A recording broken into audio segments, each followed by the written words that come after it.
In this video, we'll discuss the difference between earnings, EBITDA and cash flow. Earnings, also known as net income, represents the total result generated by a company after all expenses have been deducted from its revenue. Let's take for example the company of Coca-Cola. After they produced all the materials for their Coke, created it in their factories, paid their employees, paid their taxes, depreciated their plant and equipment, and sold all the Coke, they have a profit of 5 billion at the end of the year, which are their earnings. EBITDA stands for earnings before interest, taxes, depreciation and amortization. It is a more simplified version of their earnings that depict what the business itself is capable of before all additional expenses and accounting. It gives an insight in the growth of the bottom line itself without taking other factors into consideration. Let's take our Coca-Cola example, and for the sake of argument say they decide to borrow a lot of money to build new factories that start producing next year. Because they now have a lot of debt, they have to pay interest on that debt of, let's say, 3 billion every year. Now, from our previous example, their net earnings would be 5 minus 3 billion.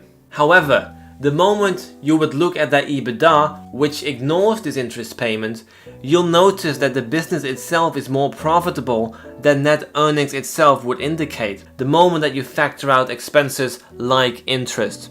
And then cash flow. And when I talk about cash flow, I talk about cash flow from operations. If you're interested, my What is Cash Flow video gives you more insight into the different kinds of cash flows. So cash flow from operations is relatively similar to earnings in the way that it shows what the operating business itself is producing. However, it takes a less theoretical approach. It does not include investments into expansions or maintenance, but it does include interest and taxes. The biggest difference with cash flow is that cash flow talks about all the money that actually goes in and out. So any outstanding debit or credit is not counted towards cash flow. If Coca-Cola makes a deal in 2020 with McDonald's to sell them 5 billion worth of Coke, the moment this contract is signed, the number is reported in the 2020 earnings as accounts receivable. Because on paper, the money has been made. This is called accrual accounting, and it means that revenue is recognized when it's earned, not when it is received. So if McDonald's only pays Coca-Cola in 2021 for all the Coke they provided in 2020, this purchase is not part of their cash flow in 2020 because cash flow is only recognized when the amount is received. For this reason, it's very much possible that a company's earnings is positive because on paper the deal has been made, but its cash flow is negative because McDonald's hasn't yet paid for all the Coke that was provided in that same year. So, every metric has its pros and cons.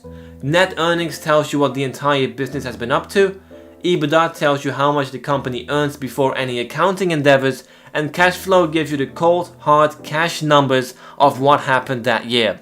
Thank you very much for watching. Don't forget to like, subscribe and all that good stuff, and I'll see you in the next one. Cheerio!